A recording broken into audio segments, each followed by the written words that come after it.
Paris, une salle pleine, des projecteurs comme des lunes blanches, et sur scène une silhouette mince, presque timide. Sa voix n'est pas un cri, c'est une pluie fine qui sait le chemin du cœur. On croyait tout savoir d'elle, la franche sage, les mélodies qui consolent, l'élégance qui traverse les décennies, et pourtant, dans l'ombre, un autre récit attendait, immobile, patient comme une blessure. Le pays entier l'aimait, mais l'amour qui comptait, lui, se retirait à pas feutrés. Pas de porte qui claque, pas de scène, pas d'éclat, juste des absences qui s'installent, des valises qui ne se défont plus, des regards qui se croisent de moins en moins. La gloire l'entourait comme une cape de lumière. Le privé, lui, ressemblait à une chambre sans fenêtre, où le silence occupait la place d'un troisième convive. On raconte que il faut peu de choses pour fissurer un sermon, un tournage lointain, un retour différé, un soir où l'on ne téléphone pas. Et la confiance, pareil à un verre posé trop près du bord, finit par glisser, se briser sans bruit. Elle savait chanter la joie avec la gravité de ceux qui ont vu le fond des choses.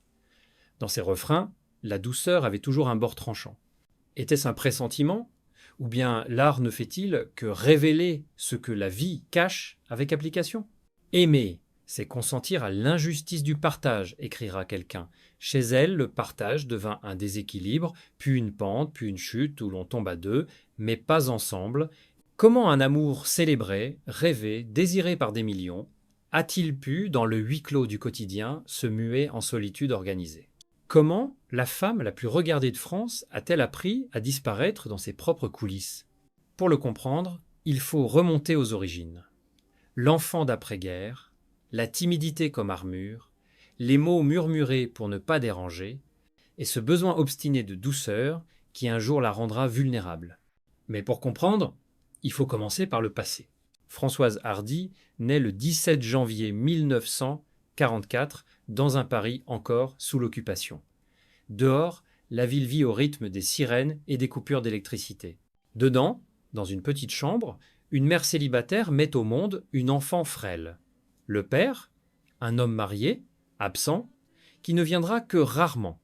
Cette absence, Françoise la ressentira comme un vide fondateur, une sorte de trou noir intime autour duquel tout, plus tard, graviterait. Enfant, elle se tient à l'écart, observe plus qu'elle ne participe, elle aime lire, écouter les chansons qui passent à la radio. La guerre finie, Paris se reconstruit, mais les fissures de son enfance ne se comblent pas. La mère, stricte et pudique, lui transmet à la fois la dignité et la réserve, mais aussi cette idée que l'amour est fragile, qu'il peut se retirer sans prévenir. À l'école, elle est cette élève studieuse qui cache ses rêves sous un silence presque religieux. Elle n'ose pas réclamer, encore moins déranger. Cette timidité, loin de disparaître, deviendra une seconde peau, un langage en soi. Elle développe une sensibilité extrême aux nuances, une voix qui baisse, un regard qui se détourne, un geste hésitant. Ce sont ces détails que, plus tard, elle mettra dans ses chansons comme d'autres glissent des secrets dans des lettres qu'on n'envoie jamais. Lorsque, à 16 ans, elle reçoit en cadeau une guitare. C'est comme si on lui offrait enfin un outil pour dire ce qu'il n'avait jamais trouvé de mots. Elle gratte, compose, cherche des accords simples où déposer ses émotions. La musique devient une échappatoire, mais aussi une manière de réinventer le monde, de lui donner des contours plus doux. Pourtant, sous chaque note, persiste l'écho de l'enfance. Un écho qui parle d'attente, d'absence et de ce besoin obstiné d'un amour sûr, définitif. Peu est-ce là que tout commence dans cette petite fille qui, un soir de janvier 1944, a ouvert les yeux sur un monde déjà brisé et qui n'a cessé toute sa vie de chercher un endroit où se reposer sans craindre la trahison. En 1960, à 17 ans, Françoise Hardy se présente timidement à un concours organisé par la maison de disques Pathé Marconi. Sa voix, à la fois douce et mélancolique, retient l'attention. Quelques mois plus tard, elle enregistre Tous les garçons et les filles. La chanson, presque autobiographique, parle d'isolement au milieu du bonheur des autres. Ironie du sort, ce texte intime devient un hymne national. La France entière fredonne ses paroles et une étoile naît. Les années 1960 la voit s'imposer comme l'icône du mouvement Yé, Yé. Elle défile pour Paco Rabanne, inspire Yves Saint Laurent et ses tréfonds ornent les couvertures de Vogue et Elle. Elle voyage, chante à Londres, Rome, Tokyo. Partout, on célèbre son élégance naturelle, ce mélange rare de grâce et de distance. Aux yeux du public, elle incarne la perfection, la beauté, le talent, l'intelligence discrète.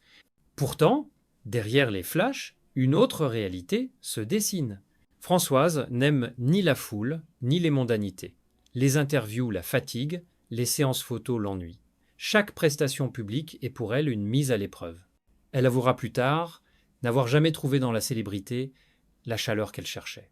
La gloire est un manteau qui brille au soleil, mais qui, de l'intérieur, reste glacé. Les contrats se multiplient, les disques se vendent par millions, on lui prête des romances avec des acteurs, des chanteurs. Elle, impassible, garde ses distances. Mais cette façade froide n'est qu'une protection. Au fond, Françoise aspire à une chose simple et rare, un amour stable, profond, sans faille. Cette quête silencieuse devient le fil invisible qui traverse ses choix de vie. C'est alors qu'un homme entre dans son univers, Jacques Dutronc. Chanteur charismatique, séducteur invétéré, il a tout pour la fasciner et tout pour la blesser.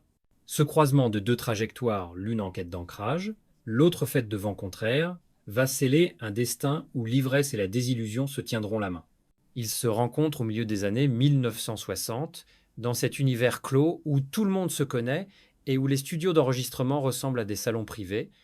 Jacques Dutronc est déjà une figure, regard malicieux, humour acéré, allure de dandy qui fume la vie à plein poumon.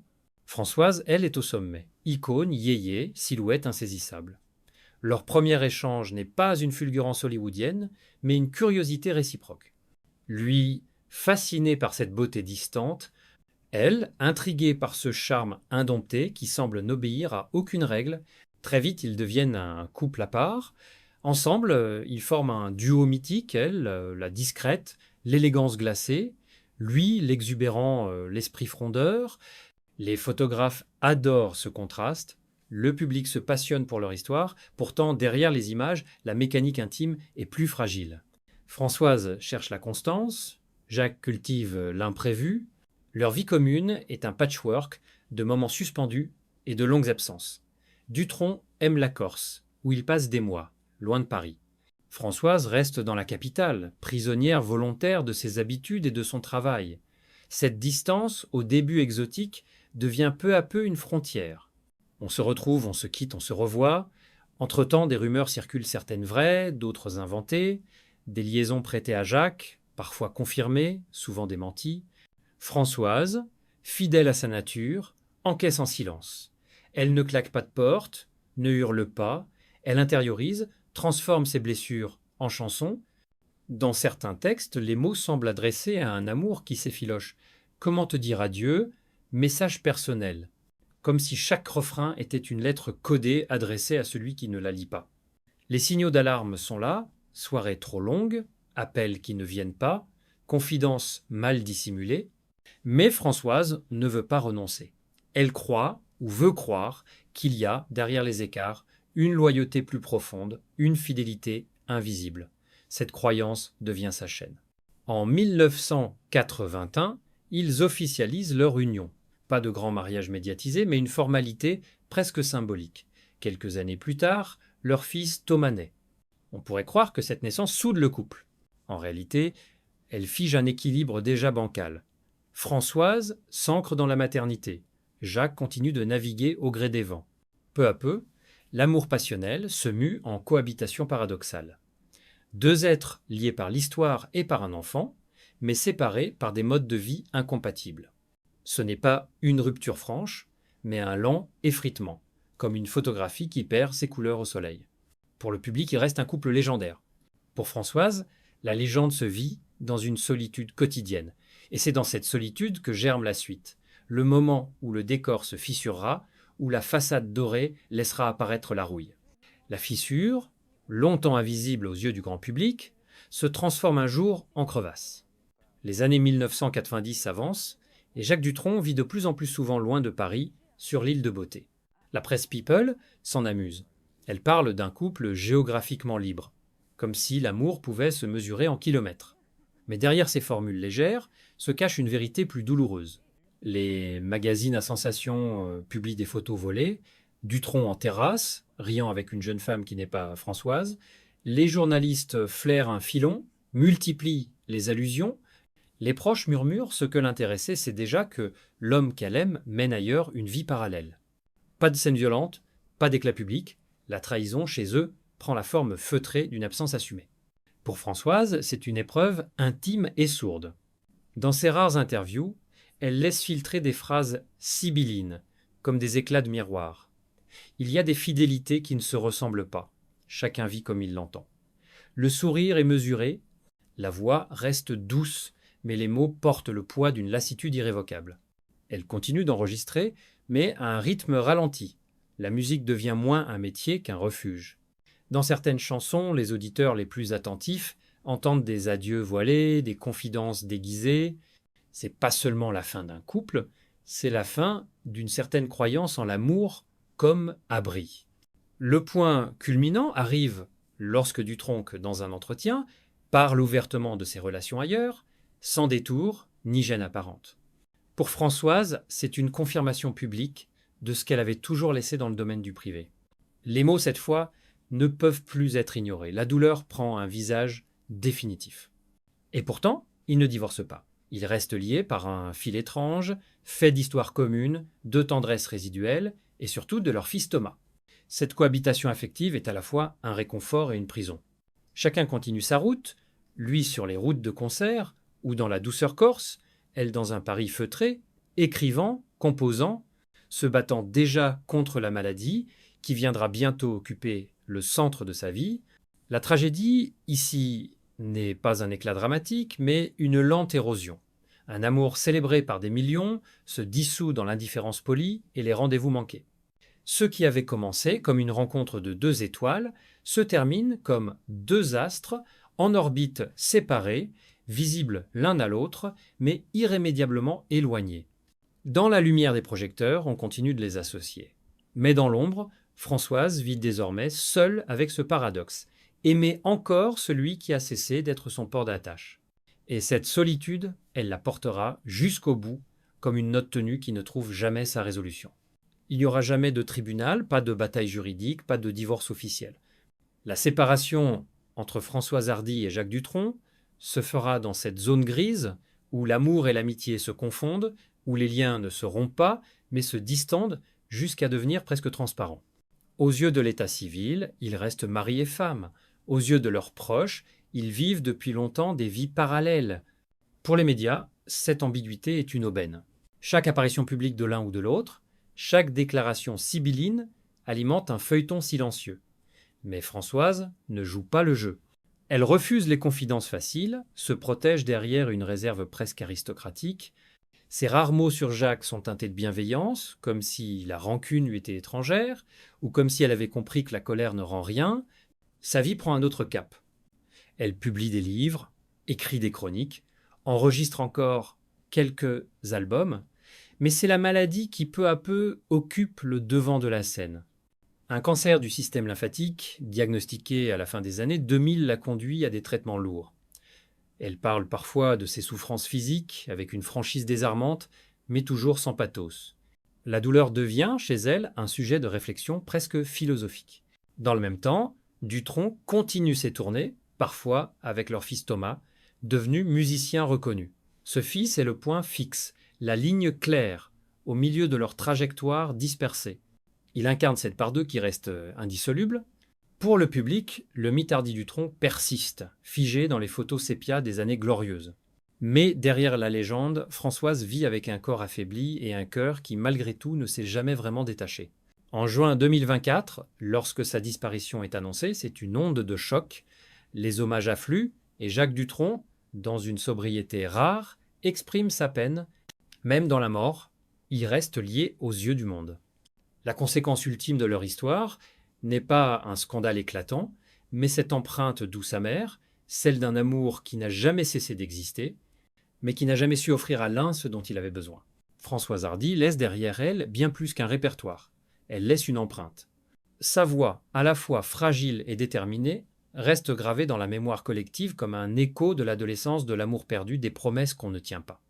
Ses chansons continuent de flotter à la radio, comme si elles avaient été écrites hier.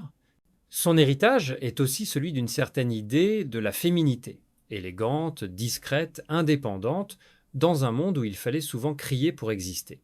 Elle a prouvé qu'on pouvait imposer un style sans se travestir, qu'on pouvait protéger sa vie privée tout en marquant l'imaginaire collectif.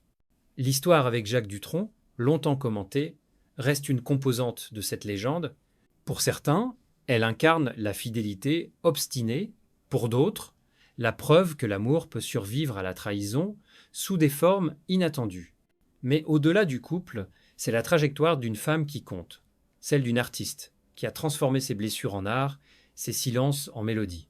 Dans ces dernières années, elle avait exprimé son souhait de partir en douceur, loin des souffrances prolongées. Ces mots résonnent comme une leçon, savoir dire adieu, même à la vie, avec la même pudeur qu'on a vécue. Aujourd'hui, il reste des disques, des images, des textes, et cette sensation que Françoise Hardy appartient autant à notre mémoire intime qu'à l'histoire de la chanson française. Dans chaque refrain, dans chaque pause entre deux accords, on retrouve ce mélange de lumière et d'ombre qui fut sa signature. Et peut être cela le plus grand héritage, nous rappeler que la beauté la plus pure est souvent traversée par la douleur.